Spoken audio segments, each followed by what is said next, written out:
Commander Jack Nelson stood at the viewport of the Earthship Starlight Envoy. He watched as the blue-green planet Lyria grew larger. His heart beat faster. This was it. He would be the first human to step foot on this alien world. 10 minutes. Until landing, Commander, said the pilot. Jack nodded. He checked his uniform one last time. The silver pins on his collar caught the light. These pins showed his rank in Earth's diplomatic corps. His job was simple but important. Make friends with the Lyrians. Earth needed allies in space. Jack was 35 years old with short brown hair and eyes that people said looked kind. He had trained for 15 years for this moment. No human had ever met a Lyrian face to face. The Lyrians had contacted Earth first, 5 years ago.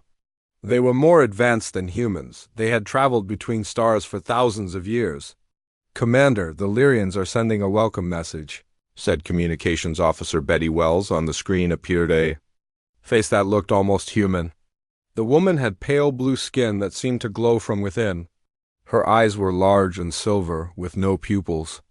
Her hair was white and flowed like water. Greetings, Commander Nelson. I am Princess Alara of the Royal House of Lyria.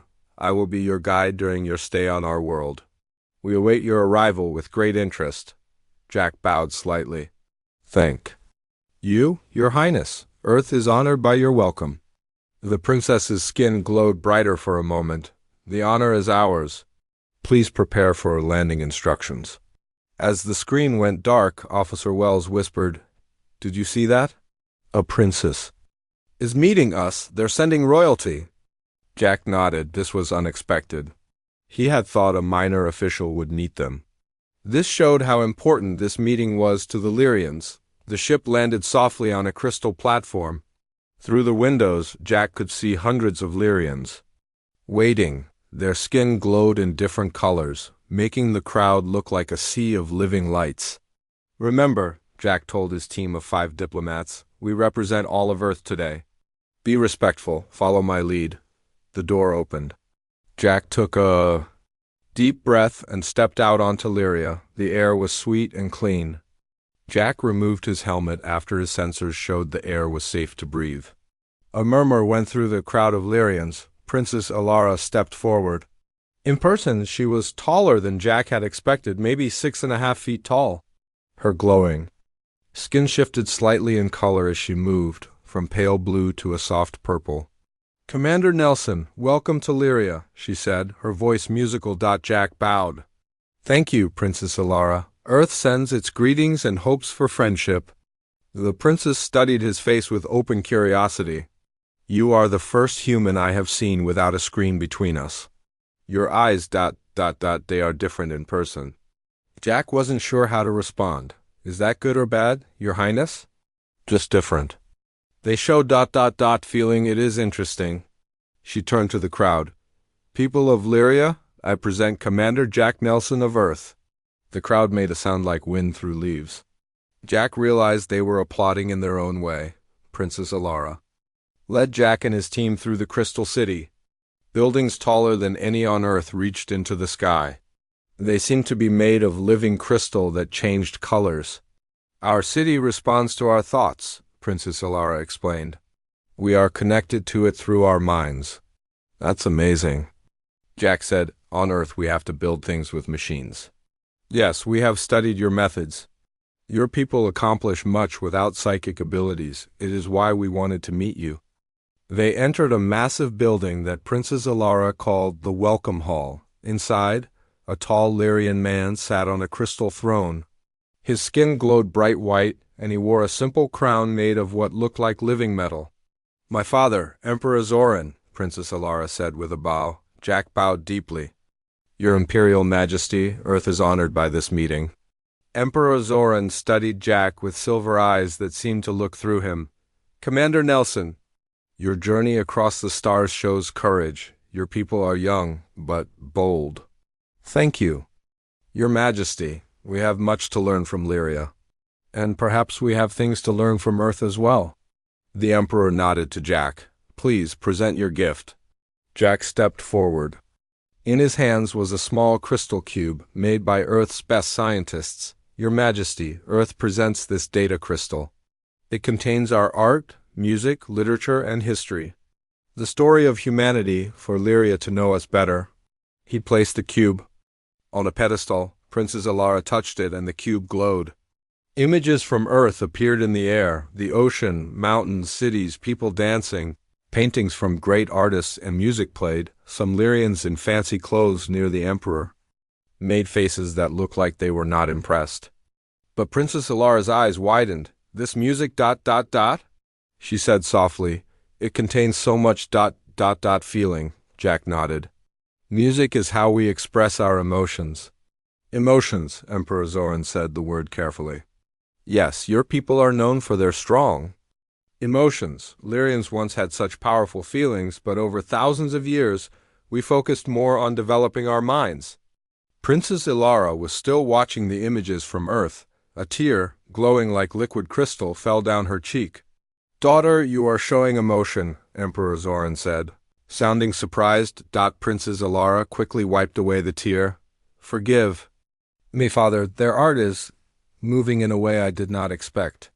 Emperor Zoran turned to his advisors and whispered, perhaps these humans have something valuable to offer us after all.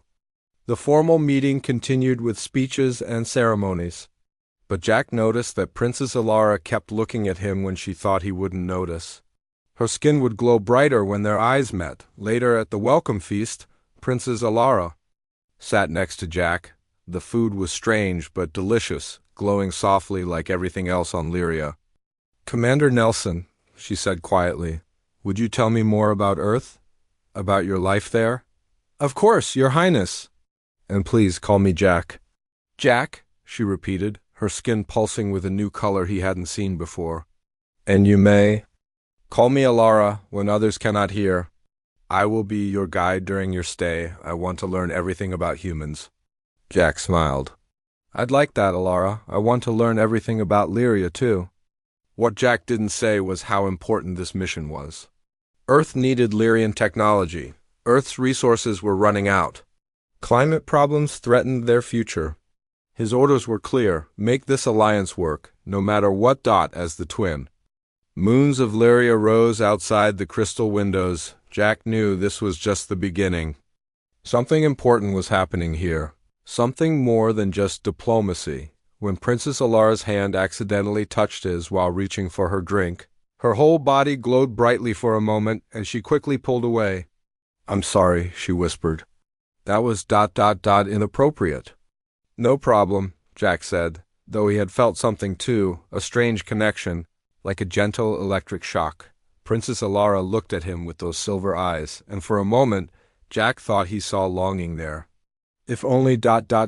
she whispered. In her own language, too softly for his translator to catch. What was that? He asked. Nothing, she said, but her eyes told a different story. Nothing at all.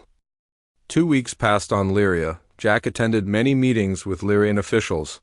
They talked about trade, science sharing, and possible help for Earth's problems. But his favorite times were when Princess Alara showed him around her world. Today, they walked through the royal gardens. Plants that looked like glass flowers changed colors as they passed. Vines reached out toward Alara when she got close.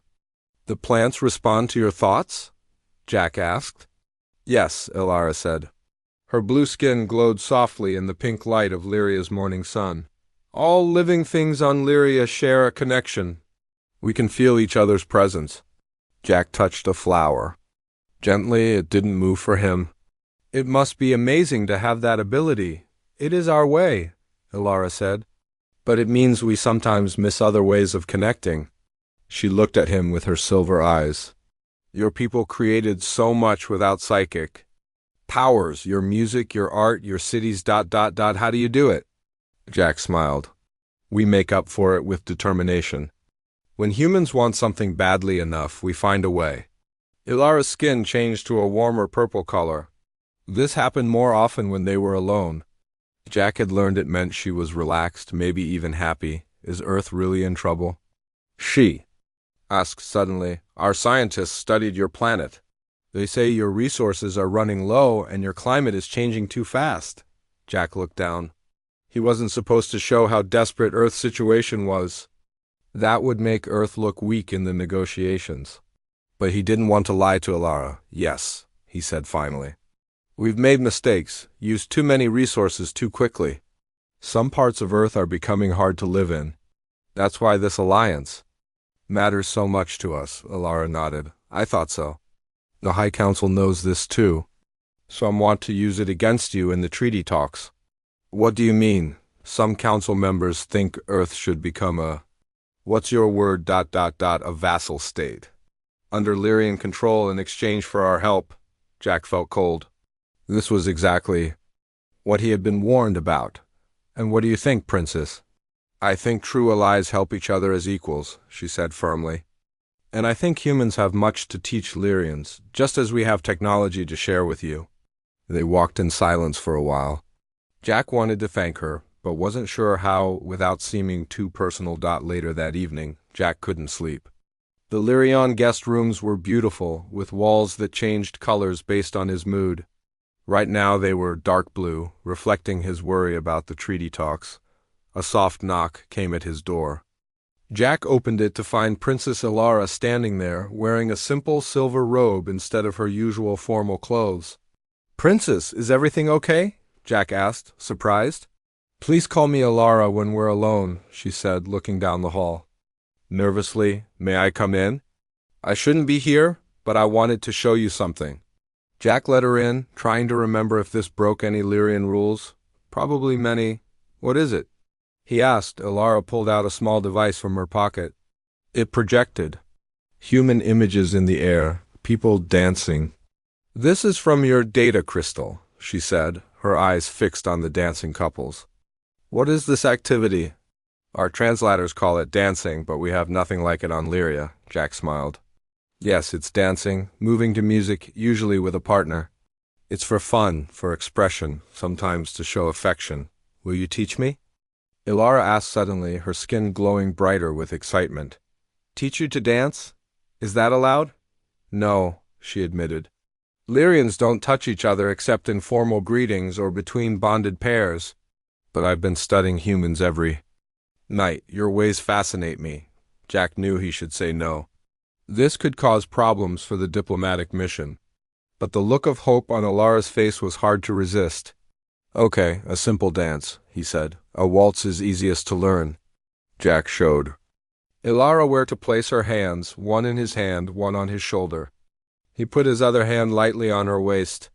Her skin glowed brightly at his touch. Are you okay? He asked. Yes, she whispered. Your touch is different, warm. Jack counted out simple steps, and soon they were moving around the room in a basic waltz. Alara was a quick learner. Her skin pulsed with light in time with their movements. This is wonderful, she said, her voice full of joy. I don't know how to explain it. As they danced, Jack noticed the walls of his room changing to match Alara's skin color. The whole room pulsed with warm light. If only ... She said softly in her language. What does that mean? Jack asked. My translator didn't catch it. Nothing, she said quickly. Just thinking out loud. They danced for an hour. Alara asked countless questions about Earth dances, music, and customs. Jack taught her a simple Earth song, and she sang it in a voice that made the air itself seem to vibrate. I should go, she finally said. If anyone knew I was here ... Will you get in trouble? Jack asked, worried. Yes, especially with High Priestess Vex. She watches me closely. She thinks I'm too interested in humans. Alara moved toward the door. But I don't care. This was worth it. Just as she reached for the door, they heard voices in the hallway. Alara froze. That's Vex and the night guards, she whispered. I can't be found here. Jack looked around quickly. Is there another way out? Alara shook her head. Her skin had turned pale with fear. No, if they find me here at night alone with you, it would cause a diplomatic incident. Worse, I could be forbidden from seeing you again. The voices grew closer. Jack made a quick decision. Hide in the washroom, he said. I'll get rid of them. Ilara slipped into the small washroom just as a loud knock came at the door. Jack took a deep breath and opened it. High Priestess Vex stood there, tall and imposing. Her skin was dark purple, almost black, and her eyes were cold. "Commander Nelson," she said, "forgive the late hour. We detected unusual energy patterns from your quarters. Is everything all right?" Jack smiled politely. "Yes, thank you. I was just practicing some earth meditation techniques. They sometimes make me ... emotional. Perhaps your sensors detected that." Vex studied him suspiciously. "Perhaps Lyrian rooms respond to emotions, but these patterns were ... unusual." "Earth emotions must seem strange to you," Jack said. "I apologize. If I disturbed anyone?" Vex looked past him into the room. "You are alone?" "Of course," Jack said, keeping his face calm. "Who would be with me at this hour?" After a long moment, Vex nodded. "Very well. Good night, Commander." She turned to leave, then added, "By the way, tomorrow you will visit our sacred temple. Princess Ilara will collect you at mid-morning." "I look forward to it," Jack said. After they left, Ilara came out of hiding. "That was close," she whispered. "Vex suspects something. Will the temple visit be important?" Jack asked. "Very," Ilara said seriously. "They will show you our most sacred law. The one about royal bloodlines. The one that ... She stopped. "That what?" Ilara moved to the door. "You'll understand tomorrow." "Thank you for the dance, Jack. It meant more to me than you know." After she left, Jack sat on the edge of his bed, thinking. Something important was happening between him and Ilara, something that might affect the treaty talks and Earth's future. But it was more than that. When they had danced, when he had held her hand, he had felt a connection he couldn't explain. The walls of his room still glowed with a soft purple light, the same color as Ilara's skin when she was happy. Jack watched as the light slowly faded, leaving him alone in the darkness, wondering what tomorrow would bring. Jack waited outside his guest quarters the next morning. The Lyrian sun cast rainbow patterns through the crystal buildings. Soon he saw Princess Ilara walking toward him. Today she wore formal robes of silver and blue. 6 Lyrian guards followed her, along with High Priestess Vex.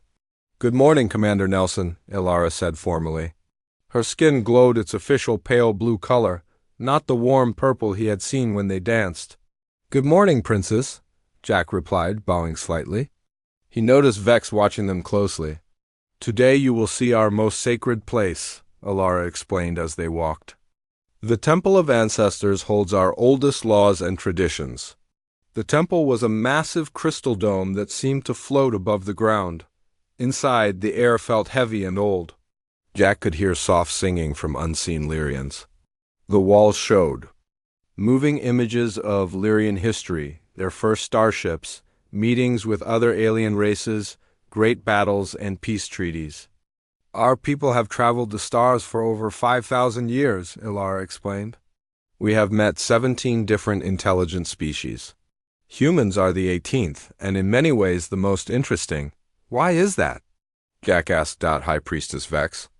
Answered before Ilara could. "Because you achieved so much despite your limitations? No psychic abilities, short lives, emotional instability, yet you built impressive civilizations." Jack couldn't tell if she was complimenting or insulting humans. They entered the central chamber. In the middle stood a huge stone tablet covered in swirling Lyrian writing. Unlike the living crystal of most Lyrian buildings, this tablet was made of simple rock. "This is our most sacred law," Ilara said. Her voice echoed in the quiet room. "Written when we first achieved space travel 5,000 years ago." Jack's translator device worked to make sense of the ancient writing. "What does it say?" "It dictates that Lyrian royal blood must remain pure," Ilara explained. "To maintain our psychic connection to our planet and people, royalty must only bond with other Lyrians of noble bloodlines." Jack nodded slowly. "Many Earth cultures had similar rules for their royalty." "Had?" Vex asked sharply. "Most Earth nations don't have kings and queens anymore," Jack explained. "And those that do have relaxed many old rules." Vex made a sound, like a hiss, This is why your species struggles. You abandon traditions too easily. Ilara continued as if Vex hadn't spoken. The law also says what happens if a royal breaks this rule. She pointed to another section of the tablet. Jack read the translation. The offender loses their connection to our collective consciousness. They become severed, dead to our society, while still living. No fate is more terrible for a Lyrian, Vex said. To be cut off from the shared mind of our people is a living death. Jack looked at Ilara. She was staring at the stone tablet, her face unreadable, but her skin had darkened slightly. Why show me this? Jack asked. So you understand our ways, Vex said, and the importance we place on keeping bloodlines pure. As they left the temple, Jack noticed Ilara keeping more distance from him than usual. Vex walked between them, talking about the afternoon's diplomatic meeting. Later that day, Jack sat with his team in the grand meeting hall. Emperor Zoran and the Lyrian High Council discussed trade terms with Earth. Jack tried to focus, but his mind kept returning to the morning's visit to the temple. Earth's resource situation is critical, said one Lyrian council member. They need our help urgently. Then they should accept our terms, said another. Complete access to Earth's genetic diversity in exchange for our technology, Jack leaned forward. Genetic diversity? That wasn't in the draft agreement. The council member's skin pulsed with an orange color that Jack had learned meant confidence. Or pride. We've revised our offer. Lyrians need fresh genetic material to strengthen our bloodlines. In exchange for saving Earth's climate and resources, we want DNA samples from every human population. Jack felt cold. For what purpose? Study, primarily, said the council member, but also potential compatibility tests. Some Lyrians believe integrating human genetic traits could benefit our species. Emperor Zoran raised his hand for silence. These are merely proposals, Commander Nelson. Nothing is decided. Jack looked across the room at Ilara. She sat beside her father, her face showing no emotion. But her skin had darkened to a color he hadn't seen before, almost gray. After the meeting, Jack hurried back to his quarters. He needed to contact Earth about this new demand. DNA samples might seem harmless, but Jack sensed there was more to it. The Lyrians weren't telling the whole truth. As he rounded a corner, someone pulled him into a small side room. It was Ilara. We can't talk long, she whispered. Vex has people watching you. What's really going on with this DNA request? Jack asked. Ilara's skin pulsed with darker colors. The Council doesn't just want to study human DNA. Some want to modify humans to become compatible with our psychic network. That would make us something other than human, Jack said, horrified. Yes, they believe it's the best solution for both our peoples. Humans would gain psychic abilities and help saving your planet. Lyrians would gain the emotional depth and creativity we've lost over millennia of selective breeding. Jack shook his head. That's not an alliance. That's changing who we are. I know, Ilara said. Her hand touched his briefly, then pulled away. That's why I needed to warn you. The treaty they're preparing will slowly lead to this, even if they don't say it directly. Why are you telling me this? Won't you get in trouble? Ilara looked down. Because I double quotes, she stopped. Because it's wrong. And because there might be another way. What other way? There's an exception to the law of purity, she said quietly. An ancient rule that's almost forgotten. If a royal bonds with an outsider, who proves their worth through the trial of ascension, both peoples can be joined without either losing their nature. Trial of ascension? Jack repeated. What's that? A series of tests designed to prove an outsider worthy of joining Lyrian royalty. No non-Lyrian has ever attempted it. Most think it's impossible. Jack studied her face. Why are you telling me about this? Ilara's skin glowed with soft purple light, the same color he'd seen when they danced. Because I believe there's a better path for our peoples than the one the Council wants. A true alliance, not domination or genetic manipulation. Someone called Ilara's name from outside. She looked toward the door, her skin fading back to its formal blue. I must go. Think about what I've said. We'll talk again when it's safe. After she left, Jack sat alone, thinking. Earth needed Lyrian help desperately, but not at the cost of changing what made humans human. And now there was Alara, risking her position to warn him. That night, Jack couldn't sleep. He paced his room, trying to make sense of everything. The walls changed colors with his emotions, red for anger, blue for worry, and occasionally purple when he thought of Alara. A soft message appeared on his communication device. From Alara: "Meet me on the Reflection Terrace after midnight. Come alone." The Reflection Terrace was a balcony high on the palace, open to the twin moons of Lyria. When Jack arrived, Alara was already there, her skin glowing softly in the moonlight. "Thank you for coming," she said. "It seemed important," Jack replied. Alara looked up at the stars. "I've been thinking about your Earth, about your people, about how different we are, yet how similar too. What's really happening here, Alara?" Jack asked gently. She turned to him, her silver eyes reflecting the moonlight. "I believe you came here to save your world. And I believe my people see an opportunity to save ours too. Our genetic diversity is failing after thousands of years of selective breeding. We're losing something essential. And humans have this something? Yes, your emotions, your creativity, your determination. Qualities we engineered out of ourselves in pursuit of psychic power." Jack moved closer to her. "There has to be a way for both our peoples to help each other without losing who we are." "There is," Alara whispered. She looked directly into his eyes. "If only I could marry you, human." Jack stared at her, shocked by her words. "What? The ancient exception I told you about?" "A royal marriage through the trial of ascension. It would create an alliance between our peoples that couldn't be broken or twisted by the council, but it would mean—" She trailed off. "It would mean what?" Jack asked, though he thought he knew. "It would mean I might lose my connection to my people's shared consciousness. I would be part of a new beginning, but separate from my past." Jack was speechless. This wasn't diplomacy anymore. This was something much more personal. Ela turned away. "I shouldn't have said that. Please forget it." But Jack gently turned her back to face him. "I won't forget it. And I think we need to talk more about this ... everything." News spread quickly through the Crystal City. A human had asked to take the trial of ascension. This had never happened before. No non-Lyrian had ever tried the ancient ritual. People talked about nothing else. Jack stood in his room as two Lyrian servants helped him put on special armor. It was made of the same living crystal as the buildings, but modified to fit his human body. It felt light but strong. "Are you sure about this?" asked Betty Wells, Jack's communications officer. "This isn't what we came here for?" "It might be exactly what we came here for," Jack replied. "A real alliance, not just a treaty that would eventually change humans into something else, but challenging their traditions? Risking a diplomatic incident, Earth Command won't be happy." Jack checked his armor one last time. "Sometimes we have to trust our instincts. This feels right." The door opened and Princess Alara entered.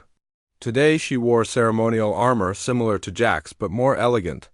Her skin glowed with a mix of colors, blue, purple, and something like gold. "It's time," she said. "The whole city is waiting." They walked together to a huge arena.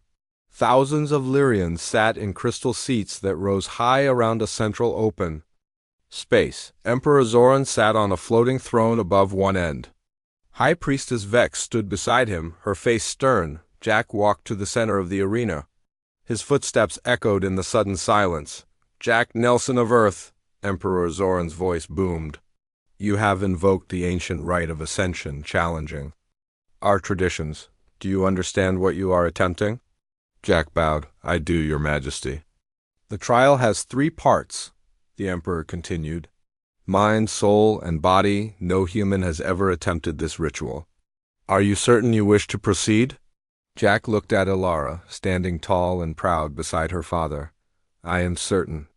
High Priestess Vex stepped forward. "The first trial tests the mind. A true Lyrian can project their thoughts into our sacred crystals in perfect patterns. Let us see if a human can do the same." Guards led Jack to a large crystal pedestal. On it sat a clear crystal sphere about the size of his head. Place your hands on the crystal and project your thoughts, Vex instructed. Show us the patterns of your mind. Jack had no idea how to project thoughts. Humans couldn't do that. But Ilara had explained that the crystal would respond to his mental focus anyway. Just differently than it would for Illyrian, he placed his hands on the cool surface and closed his eyes. He thought about Earth, about his mission, about the future of both their peoples. Most of all, he thought about Ilara and the connection he felt with her. The crystal began to glow. Instead of the perfect geometric patterns that Lyrians created, Jack's crystal pulsed with colors, bright reds, deep blues, vibrant greens. Images appeared inside it. Earth's oceans and mountains, cities at night, people laughing and crying. Murmur went through the crowd. This was not what they expected. Inconclusive, declared Vex. The human mind is too chaotic for proper evaluation, but Emperor Zoran leaned forward. Different, yes. But look at the depth of feeling in those images. Continue to the next trial. For the second trial, guards led Jack to a pool of glowing blue liquid. The soul trial, Ilara explained. The ancestral pools reveal one's true intentions. Normally, the liquid remains blue for those with pure intentions or turns black for those with darkness in their hearts. Jack looked at the glowing pool. JUS to get in? Yes, it won't harm you. Jack stepped into the pool. The liquid was warm and felt almost alive, tingling against his skin. He sank down until only his head remained above the surface. The blue liquid began to change color.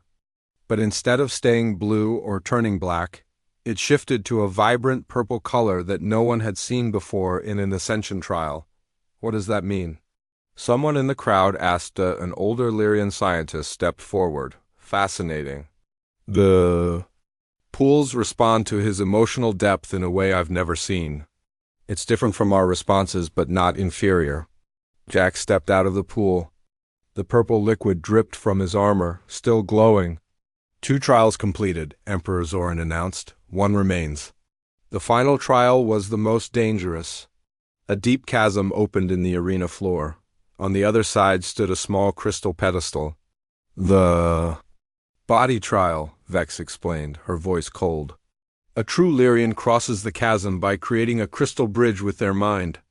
It tests both physical courage and psychic ability. Jack looked at the wide gap. It was at least 20 feet across with no visible bottom. He will die, Vex stated flatly. Humans have no psychic abilities, Ilara stepped forward. Father, this trial is impossible for any non-Lyrian. It's not fair, Emperor Zoran raised his hand for silence. The ancient laws make no exceptions. If Commander Nelson wishes to complete the trial of ascension, he must face all 3 tests as they are. Jack stood at the edge of the chasm. He knew he couldn't create a bridge with his mind like a Lyrian could. But during the weeks of preparation, he and Ilara had studied Lyrian technology. He had worked with Earth engineers through secret communications to create something special. From his armor, Jack pulled out a small device, a modified version of Lyrian technology that responded to human brainwaves. He had tested it in private, but never over a gap this wide. What is that? Vex demanded. Human ingenuity, Jack replied. He held the device in his palm and focused his thoughts on it. A thin beam of light shot out, creating a narrow crystal path across the chasm. It wasn't as beautiful as a Lyrian-made bridge would be, but it looked strong enough. Impossible, gasped Vex. The crowd was silent as Jack took his first step onto the crystal bridge. It held his weight. Step by step, he walked across the chasm, focusing on keeping the bridge solid. When he reached the other side, the arena erupted in sounds, the Lyrian equivalent of cheers and applause. Jack touched the crystal pedestal, completing the trial. He used technology, not psychic power, Vex protested. This violates the spirit of the test. But Emperor Zoran stood up. The ancient laws say nothing about how the bridge must be created, only that the challenger must cross the chasm. Commander Nelson has done so using human innovation instead of Lyrian abilities. He turned to address the crowd. For thousands of years, we have believed our path was toward perfect logic and psychic unity. We engineered emotion and creativity out of our species. But today, a human has shown us another way, a path of innovation, determination, and courage that we had forgotten. Jack was brought back to the center of the arena. Ilara ran to meet him, her skin glowing with bright colors of joy. "You did it," she whispered. No one thought it was possible. Emperor Zoran approached them. "Jack Nelson of Earth has completed the trial of ascension. By our most ancient laws, he has earned the right to join with Lyrian royalty, if that is his choice and the choice of the royal in question." He looked at his daughter. "Princess Ilara, what say you?" Ilara's skin glowed brighter than anyone had ever seen. "I accept this union, father, with joy and hope for both our peoples." High Priestess Vex stepped forward. "One last time. My emperor, this human used technology to pass a test of psychic ability. This is not what the ancient laws intended." A new voice spoke, an elderly Lyrian that Jack hadn't seen before. "Actually, High Priestess, I believe it is exactly what they intended." The crowd parted as the old Lyrian approached. "I am Elder Scientist Lear. I have studied the ancient texts all my life. Our ancestors included the trial of ascension for a reason, because they knew someday we would need to evolve again to bring in new strength from outside." Elder Lear turned to Jack and Ilara. "This union represents something our ancestors hoped for, not just an alliance between species, but a joining of different kinds of strength. Lyrian psychic power with human innovation and emotion." Emperor Zoran nodded slowly. "Then it is decided. The bonding ceremony will take place in 3 days. Representatives from all 12 star systems in our alliance will be invited to witness this historic event." As the crowd began to disperse, Jack and Ilara stood close together, not quite touching but wanting to. "I still can't believe you did this," Ilara said. "You risked everything." "Some things are worth the risk," Jack replied. "Like a true alliance between our peoples. Like a new beginning for both of us." Ilara's hand brushed against his. "And like us?" Jack smiled. "Especially like us." High Priestess Vex watched them from across the arena, her face dark with disapproval. "This is not over," she muttered to herself. "Not yet." The royal bonding ceremony between Princess Ilara and Jack Nelson was the biggest event in modern Lyrian history. The crystal dome of the Grand Unity Hall had been expanded to hold visitors from 12 star systems. Everyone wanted to see the first bonding between a Lyrian royal and a human. Jack stood in his preparation room, wearing ceremonial clothes that combined Earth and Lyrian styles. The jacket was earth blue with Lyrian crystal patterns that glowed softly. Betty Wells adjusted his collar. "Earth Command sent a message," she said quietly. "They're shocked but supportive. They think this union will secure a better treaty than we could have negotiated otherwise." Jack smiled. "Is that the only reason they approve?" Betty grinned. "They also said something about representing humanity with distinction and creating history, but mostly they care about the treaty." "And what do you think?" Jack asked his friend. "I think you fell in love with an alien princess, and somehow that's going to save both our worlds. It's like something from a story." In another room, Ilara prepared with her attendants. Her ceremonial dress was made of living crystal that changed colors with her emotions. Right now it shimmered between purple and gold, joy and hope. "Are you nervous, daughter?" Emperor Zoran asked as he entered. "A little," Ilara admitted, "but mostly excited." "This feels right, father." "I believe it is," the Emperor said. "I've been watching Jack since he arrived. He has shown courage, intelligence, and honor. Different from our ways, but worthy of respect." "What about the connection?" Ilara asked quietly.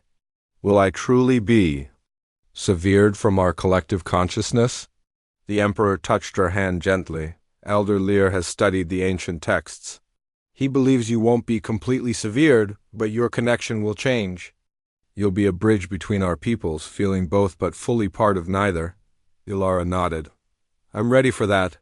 The ceremony began with music. Lyrian crystal instruments played alongside recordings of earth music. The combination was strange but beautiful, like the union it celebrated. Jack walked into the hall first. Thousands of eyes watched him, Lyrians, humans from his ship, and representatives from other alien civilizations. He stood tall and proud. Then Ilara entered. Her dress glowed so brightly with joy that some guests had to shield their eyes. She moved gracefully to stand beside Jack. Emperor Zoran rose from his throne. Today we witness something not seen in 5,000 years of Lyrian history, a royal bonding with an honored outsider who has proven their worth through the trial of ascension. High Priestess Vex stood beside the Emperor, her face carefully blank. She had opposed this union but had been overruled by the council. Now she was required to perform her duty in the ceremony. By accepting this bond, Emperor Zoran continued, we accept Earth as equals, not subjects. The treaty between our worlds will reflect this new understanding. Vex stepped forward. May your differences bring strength, not weakness, she intoned formally. The traditional words sounded stiff coming from her, but she spoke them correctly. The key moment of the ceremony arrived. Jack and Ilara would press their palms together, and her Lyrian energy would briefly flow between them, creating a visible bond. This may feel strange, Ilara whispered to Jack. No human has experienced this before. They raised their hands and pressed their palms together. A warm sensation flowed up Jack's arm, not painful but intense. Ilara's skin began to glow brighter, and to everyone's surprise, Jack's skin began to glow faintly too, something that should be impossible for a human. As their connection deepened, something unexpected happened. The great ancestral crystal. A massive crystal in the center of the hall that was said to contain the collective wisdom of all Lyrian ancestors began to pulse with new colors. Colors no one had seen in it before. Elder Scientist Lear gasped loudly. The ancestral crystal is evolving. It's incorporating human emotional patterns. The crowd murmured in amazement. The ancestral crystal had remained unchanged for thousands of years. Now it glowed with swirls of color that matched the emotions Jack and Ilara shared. Emperor Zoran stood up in shock. What does this mean, Elder? Lear studied the crystal with wide eyes. It means our ancestors knew this day would come. They knew. We would need to evolve again. He turned to the crowd. For too long, we Lyrians have believed our path led only toward perfect logic and psychic unity. We engineered emotion and creativity out of our species, thinking they made us weak. But this crystal shows us the truth. We need both. Jack and Ilara lowered their hands, but a faint glow remained where they had touched.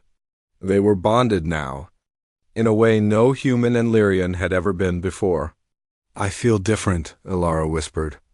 I can still sense our people, but I can feel you too, your emotions. And I can sense something of your thoughts, Jack replied in wonder. Not clearly, but like whispers. High Priestess Vex stepped forward again. This changes nothing. The treaty still needs to be finalized. Earth still needs our help. Yes, Emperor Zoran agreed. But the terms will be different now. We will help Earth as true allies, not masters.